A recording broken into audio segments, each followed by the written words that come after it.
This is my testimony how I came back to the Lord after 17 years. It was last year, July 28th, when I came to my couch and I had a major headache and I could not get up and like losing myself. So somehow I made it to my room and then picked up my phone and my fingers stopped working. So I couldn't get in my phone or get into my PIN number. So my mom happened to be late for church, 20 minutes. Knock on the door. I said, "Mom, I need you to take me to the hospital, call 911. And I'm losing myself. And my mom calls the ambulance.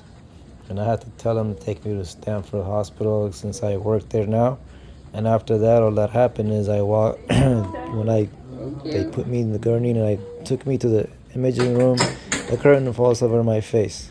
And I can't remember anything after that. And I was having an out-of-body experience. What it was, I was being tormented by Satan for a couple of days, more than a couple of days, about 12, 13 days.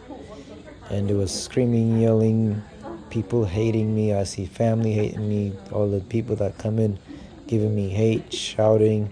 And it was just the most difficult and spiritual battle I have faced in my life.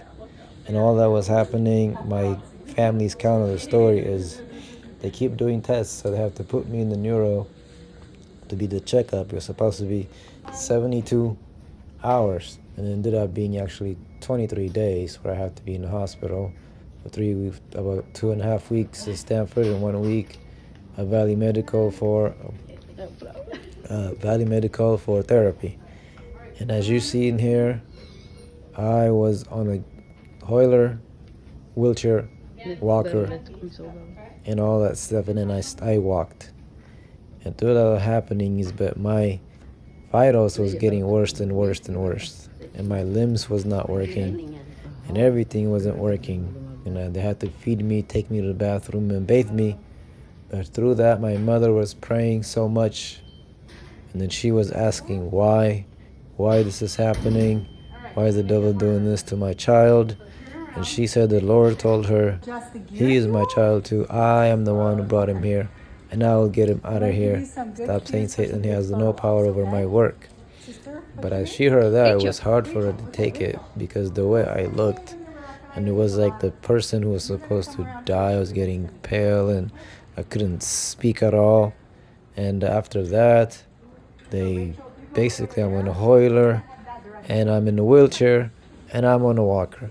So to build that up, when I was away for myself, through that torment for a couple of days, and I wouldn't wish it on anybody, I sort of die in my flesh, and then I get up in my spirit, and then I see myself a glimpse of the little bit of heaven that I'm supposed to be. But that was showing me where I was and what I will be. And then I seen that, I go into this tunnel, I heard gospel music, and as music is playing, I started crying. Couldn't tell you the language or what. It was just the most beautiful sound I've heard. As soon as that was over, I find myself on the walker as you saw. So all that stuff I don't remember. But as I come in, that curtain's still on my face. So when they ask me anything, I don't know at all, names and all that stuff. I just don't know anything. And so it was a lot of much struggle I suffered. And then I was on the walker one day. The therapist says, snatches the walker out of my wish. I need you to walk. But at first my legs did not work. But then she told me to just look up and move your hands. As soon as I did that, my legs just went straight. And then the curtain fell off. Then the first time I walked right into my patient room. Nobody told me what it was. The next day they came in, they asked me, and then I was on it. I was like, my name, my birthday, where I'm at, the date and everything. And then they were so amazed, but they kept testing, and eventually they said, we can't help you, you gotta go to Valley Medical. And then through all that, when I even came to myself, I never thought I would see my house again. And finally, I came out walking and made it to home. And as I got home, it was a very emotional moment for me. But then a couple of days after, when I was laying down, my eyes closed, I hear a noise saying, hey, kill yourself, kill yourself, kill yourself in my right ear. Then when I pray, start crying. And Jesus says, I am your life now. You will live without your firearms. And I even forgot I had those, and I had to get up and sell those.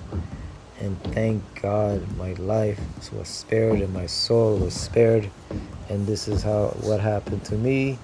And I am blessed. As you can see, I am back working out. I'm back in the gym. I've been witnessing, and I'll be baptized in August 5. If anybody want to support me, and I thank you all for listening to me and being in my life all these years. And I'm happy to be able to be living today to even share something like this that happened to me.